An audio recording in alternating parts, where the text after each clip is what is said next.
So, the golden Tommy gun. If you have watched my Instagram account, then you may have seen some pictures of the golden Tommy gun. There are a few things I kind of want to tell about it, so you don't have wrong expectations of it and things like that. First of all, for paintball, airsoft, or other functional usage, I don't recommend that you use PLA silk to get this gold or other metallic colors. It's just too brittle. At least with the print settings I'm using it, I really don't trust it at all. And that's also why this project is even more complicated, because I need to do some workarounds. But I will tell about how I go about it, and we'll see if that works. Maybe it doesn't work, but I think it's promising. And maybe if you make it a little bit thicker, it will actually work. We will see. But that's maybe interesting to see in case you do really want to have a gold paintball mark or something else. That still needs to be strong. Then you may want to see that.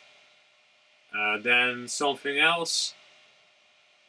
I'm not sure if I'm really gonna make this also available for other people. It may sound a bit odd coming from me, but I'm really busy and I cannot really focus on paintball at this point in time. I will make this one for my brother. That was kind of the thing I wanted to do for him. It involves now at this stage a lot of hand fitting, a lot of sanding and things like that, and for me to really take the time to remove those little, let's say, arrows to, so it's really nice and easy to build. Also, some parts are really custom made and it's really hard to get your hands on, I think. Me making the manuals, things like that, really testing it out, that it is really a good product, that it works for everybody.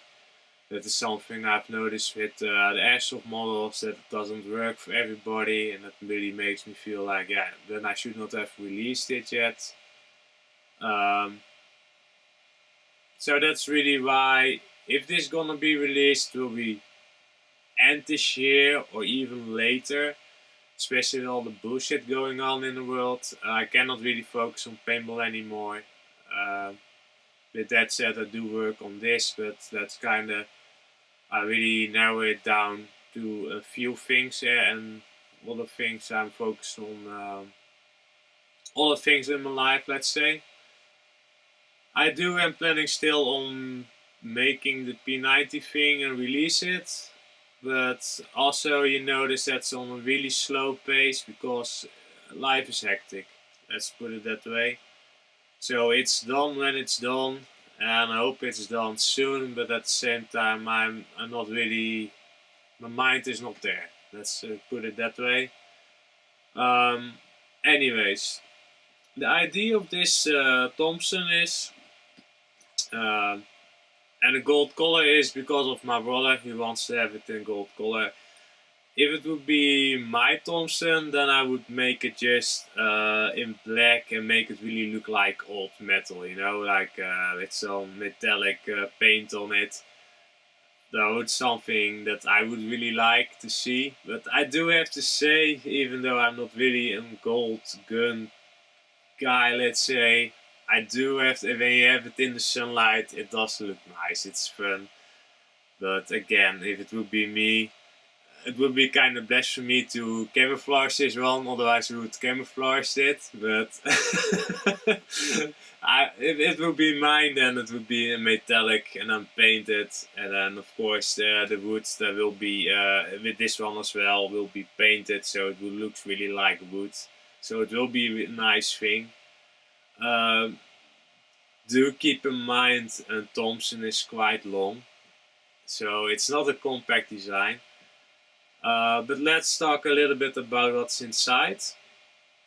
It got the internals of the Phenom inside. The trigger group needs to be moved forward, so it's not a direct easy thing. There are some conversions done, so it can still shoot automatic and semi-automatic. At least that's the idea that it will be done. Then it will need the MCS, let's say, to buttstock adapter piece.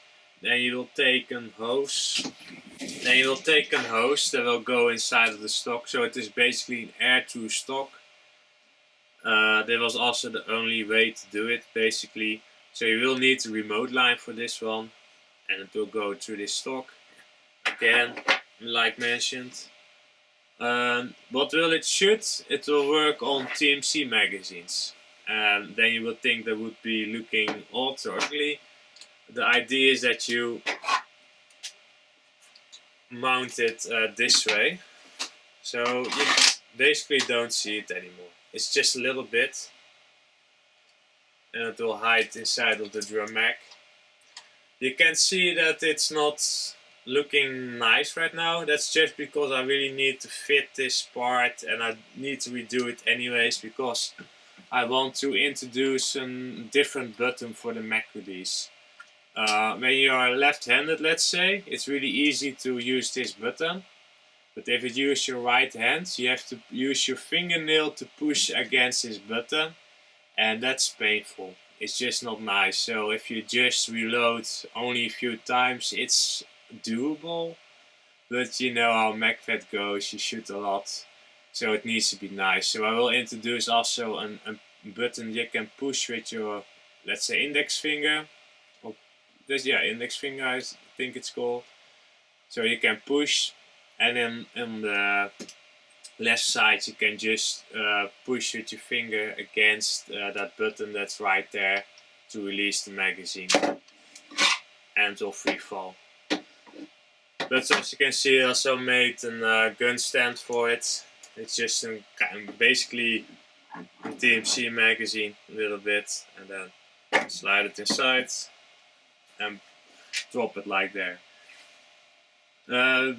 Because this was a all gold gun, it got its unique challenge that you needed to have a gold barrel as well, and painting gold with a 3D printed body that's maybe 3D printed gold or and black.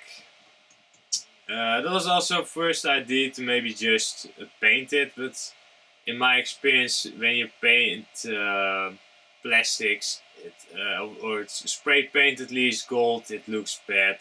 It's not really a nice color to look at. No shine or something to it. Doesn't really look like gold. Let's put it that way. At least in my experience, and we have tried a few different brands and instructions, things like that. So anyways, this way it's just a little plastic sleeve you slide over the barrel so you can get the gold color, and when you are done with it, this got a little grub screw so you can attach the compensator on it. And as you can see, there's black underneath, you can just slide that part off. The grip, it's floating like the original is. It's just a little bit reinforced because it's 3D printed. Needs to be a little bit more strong, but that's basically how that's done. Yeah, besides that, there's not really that much to tell about it. So the way I try to avoid the weak gold silk plastic to house the internals in, to kind of avoid that, to overcome that, let's say, the weakness in the plastic, I take some PLA Plus and put that inside with just a really thin layer or GB weld, and kind of basically glued the gold as a thin shell around it.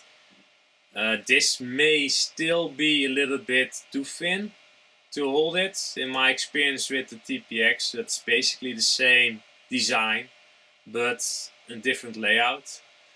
But we will see how it will go when we go to the testing phase of it. But the technique is there. It is doable. The only thing that you really need to make sure of is when you glue these pieces in, that they are correctly fitted inside. And on one side it kind of goes wrong in the sense that it was sticking up a little bit, and then it's kinda yeah, it's bad. Then it doesn't really fit anymore, and you kind of need to redo that entire piece. Um, if it would be one piece, this black piece, then it would be not too bad, I guess. Then you could consider that the gold shell is a little bit, yeah, sideways. You may need to fill it up a little bit at the top, or maybe something like that. But in my case, because it's our two pieces of the black, let's say, in inner pieces of the upper, and then this one was sticking up and this one doesn't, so it doesn't align the parts anymore in the right way. But I think if you just have it, again, if it is one piece where you slide a gold shell over it, it's probably a lot more easy to do. But yeah, keep that in mind. It's not. It may need some practice to get to master this idea, I guess. And I may later, when this project is more done, I may show a video, even if I'm maybe not really planning on really releasing it. I do maybe share the, let's say, the findings of it and the techniques how I made it, so it may help somebody else with their projects. If you are curious, this was also the reason why I did the let's say the regulated pressure, high pressure air to the 3D printed part testing it, because I was maybe I was trying to maybe just use a 3D printed let's say airline with especially this fitting, but I managed to make something else that works way better. It's way more solid and reliable, because all metal parts that will not fail. So that's a nice thing about it. But yeah, that's pretty much it about this project. So if you see some pictures, then you know it's a work in progress, and it's kind of at the moment just for my brother. And for me, in order to really make this form release, I really need to put a lot of more extra time in it, even though it's already a big project, to make it really fit really good and things like that. And it needs some testing to really see if this upper is can stand some, let's say, some shooting without breaking, something like that. And then the more ideal way, I would have to also make one for myself and do it in PLA Plus, so I can make it on spec. So I would really recommend it, and not with this really experimental, brittle silk plastic thing that I don't really trust at all, because sometimes with removing supports it was already breaking. I will put a link below of somebody that I watched to get roughly the right settings for the Silk PLA, because they do need their own settings. And I did watch some videos, and if you use normal PLA settings it will be horrible. And I just used his settings, basically, what he just said. And he does say like you need to tweak it, and that's probably something I do need to do. It's not perfect how the way I printed with it, but it's pretty good out of the box when I just kind of basically copy his settings. And so that's really helpful. If you want to give the Silk PLA a try, I definitely recommend that you watch his, I believe it were 2 videos. Check those out, because he's really a lot more experienced in Silk PLA than I am. I basically just copied his settings, and because this is really the first time I even tried that material.